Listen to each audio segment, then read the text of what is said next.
Hello again. It is day 12, right? Day 12? Yeah, day 12. We're going to work on gerunds today, and this is called gerunds 2.0 because we already tried to work on gerunds and, well, things didn't go as well as I wanted them to. So we're going to go ahead and take a look. Again, I'm calling it gerunds 2.0. It's day 12. And just let me really quickly go over what the standard is. So it's language 8.1a. So it's the actual standard. Explain the function of verbals, including gerunds, participles, and infinitives in general, and their function in particular sentences. So we're going to talk a little bit about it today, and there's going to be another activity where we try to tell the difference between them. Right now, you're just going to look for the gerunds. You have to identify gerunds, and then pretty soon we're going to move on to telling the difference between those three, okay? So let's first of all stop and talk about the apology. Oops, my bad. I do apologize, but the last gerunds assignment was corrupted and it wouldn't import your scores. I have no idea who got what score on that last gerund activity. So yes, I'm sorry, it needs to be redone. But the good news is those of you that got scores you didn't like, this is your chance to try to relearn it. And hopefully I can go slow enough that you understand it and you'll do better on this one. If you already understood it and you got a good score, great. You could just do it again and you'll have the same score if you really do understand it. But I would still go through the video just to make sure. So let's take a look at gerunds again. Remember, our big concept today is that gerunds are forms of a word that are derived from verbs but that function as nouns and they end in ing. Okay, so that's what we're doing today. So let's take a real quick review, because we are going to talk about things that we've talked about before. Verb. So a verb is an action word. It tells what the subject of the sentence is doing. It's the predicate of the sentence. It's basically the second half of your sentence, or the simple predicate, which means the verb itself. So here's an example of some verbs, or here are examples of some verbs. He runs every day. The subject of our sentence is he, and the action is runs. It's what he is doing, running, right? So he runs every day, and runs is our verb. I love Stranger Things. So the action is loving Stranger Things, okay? And that's what I am doing. So subject and verb. We, again, subject, miss, action, that's what we're doing, school, okay? All right, so now let's talk about nouns. A noun is a person, place, or thing, or an idea. It can be the subject of a sentence or the object of a sentence, a direct object, an indirect object, object of the preposition. There's all kinds of objects in English. And so we're going to take a look at some examples of nouns. So he is actually a pronoun. A pronoun takes the place of a noun. So instead of saying Fred runs every day, we're going to put the word he in its place. So it's a pronoun, a special kind of noun. So noun, and then the word day is a thing. So day is another noun. Here's I, another pronoun. Instead of saying Mrs. Poliza loves Stranger Things, we're substituting my name with the pronoun I and saying I love Stranger Things. Stranger Things is also a noun because it's a thing. It's a Netflix program, and if you haven't checked it out, you probably should.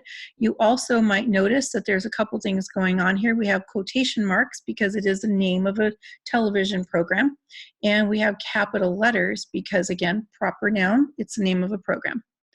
We have another pronoun here, we. So instead of saying the 8th grade class, we say we instead, so pronoun.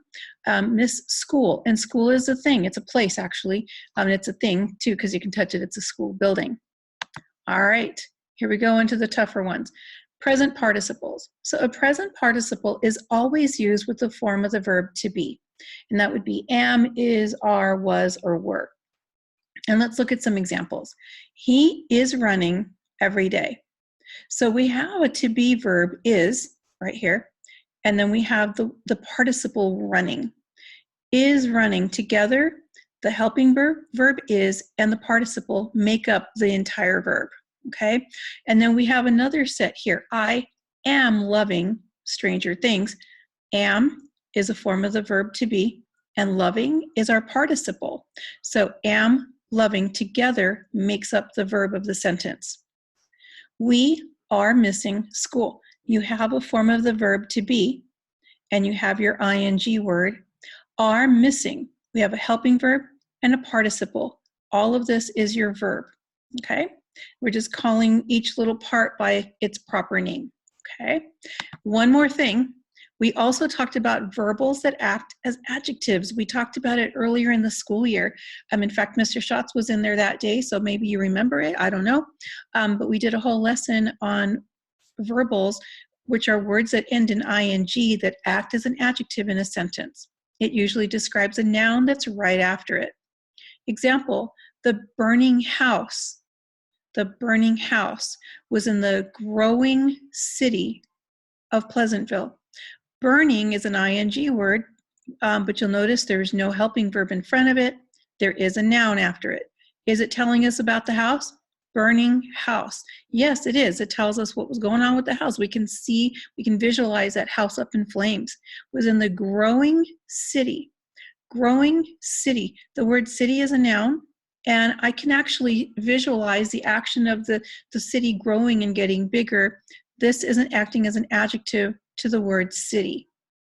All right, so again, present participles, ing words with a helping verb, verbals that act as adjectives, a noun right after it that it's describing. All right, let's move on to our gerunds. Well, then what are gerunds? So gerunds are ing words that look like verbs, that have the root of a verb, but they act like nouns, okay? So let's look at some ing words in these three sentences. I am running to the store. I love running to the store. The running man went to the store. One's a gerund, one's a verbal, acting as an adjective, and the other is a present participle. But which is which? Let's see if we can figure it out. Here we go. Here's the three sentences at the top. The word running, first of all, has the base word of run, which is the verb. To run is our infinitive verb to run. The first sentence uses running as a present participle verb. Here's our hint. The word am is in front of running, and am is a to be verb. So I am running. Am running. We have our helping verb, and we have our participle ing. Am running. So this together is the verb. Now, let's look at the last sentence. It's using running as an adjective because it's in front of a noun. The running man, not the little dance thing, but the running man went to the store. So running is telling us and giving us that visual, that description of what the man is actually looking like. He's running, right? He's this little man that's running. But running man, because it's put in front of the noun, it becomes what's called, it's acting like an adjective. It's a verbal acting like an adjective. So the middle sentence is actually a gerund. I love running to the store. And it's not the subject, but it is an object. It's an object. So a direct object answers a question who or what to the verb. So love what? Running. That's the noun. It acts like a noun. It's an object. Okay. We'll try this again. So let's talk about how we can spot a gerund. The gerund will be either a subject, object, or used after a verb. So most likely a direct object after the verb love, like, dislike, enjoy, and prefer. The gerund will not be used after a to be verb like is, am, are, was, and were. It will not be used after a to be verb. The gerund will also not be right in front of a noun that it's describing. All right, so here are our steps. To find a gerund, first you got to find the ing word in the sentence. And sometimes there's more than one. And sometimes they're both gerunds, sometimes they're not, either one. So you're going to, next you're going to check if it's the subject or the object of the sentence. Is it used after words like, dislike, love, prefer, or enjoy? And then finally, make sure there are no helping verbs in front of it or nouns that it's describing after it. So be really careful about that, okay? So we're going to try it out, and here I have the steps up at the top. So let's look at a couple of sentences. We have, the glowing flame from the campsite woke me up. Swimming is my favorite sport. Fred was mowing the lawn Saturday. I enjoy drinking a cup of coffee every day. All right, so let's see if we can figure this out. So the first step is to look for ing words. Well, guess what? Here's one right here, glowing. So the next thing I need to do is figure out, is it the subject of the sentence? Let's see if I can find the verb. Oh, here it is, woke. Well, I don't think the glowing woke. The glowing woke? If it's a subject, it has to be, and it has to tell me what, I mean, it's who or what the sentence is about, and the verb says what the subject is doing. So that doesn't really make any sense because it was the flame that woke them up. So this must be the subject or the noun. Wait, if it's a noun, is this telling me about the noun?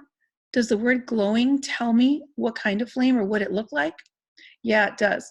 So guess what? Glowing describes flame, the noun flame. So it's a verbal and it's acting as an adjective. Okay, let's look at the second sentence. Swimming is my favorite sport. So the first step, of course, is looking for the ing word. And guess what? There it is. So is it the subject of the sentence? Swimming is my favorite sport. So we've got a linking verb here. And I think this definitely is the subject of the sentence because swimming is, and then here's what it's linked to. So because it is the subject of the sentence, it's a gerund. It's acting like a noun. It's like a thing. Swimming is the thing that is my favorite sport. Let's look at the third one. Fred was mowing the lawn on Saturday. Again, let's look for our ing word. Oh, there it is. Mowing. Is it the subject of the sentence? No, it kind of sounds like the action to me. So is it the object? Is it used after words like and dislike, love, prefer, enjoy? No. Is there a helping verb in front of it? Ooh, what's this word right here? Was. You remember we talked about helping verbs, is, am, are, was, were. Okay, it looks like this is a helping verb. And if this is a helping verb, was mowing, mowing is a participle because this whole thing is the verb. Mowing is used after was, so it's a present participle. All right, one more.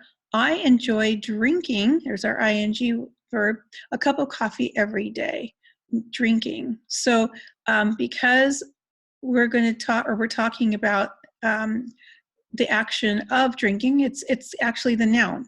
I enjoy the drinking of the cup of coffee every day, and sometimes more than one. Okay, so because it's used after the word enjoy, it's an object of the sentence, it's a gerund. All right, so gerunds and other verbals can be confusing. I'm going to put it out there. This is higher level English, but they are part of 8th grade language standards, so try to do the best on your activity. You might want to split your screens. You might want to have the steps on one side of the screen and have the activity on the other side. Go through the steps and find those gerunds, okay? Are there any questions? If there are, you know how to find me. You can easily click inside of the lesson. You can send me a message on Google Classroom. You can send me a remind message. If you really want to get more help, you can join us in the Tuesday and Thursday Google Meets. You have to go in through the Avid, the Avid class at the designated time. If you need the times, they're all on Remind or they're on previous lessons. So hopefully you do really well on this one and it all goes well. All right, have a good one. Good luck on this one. Bye.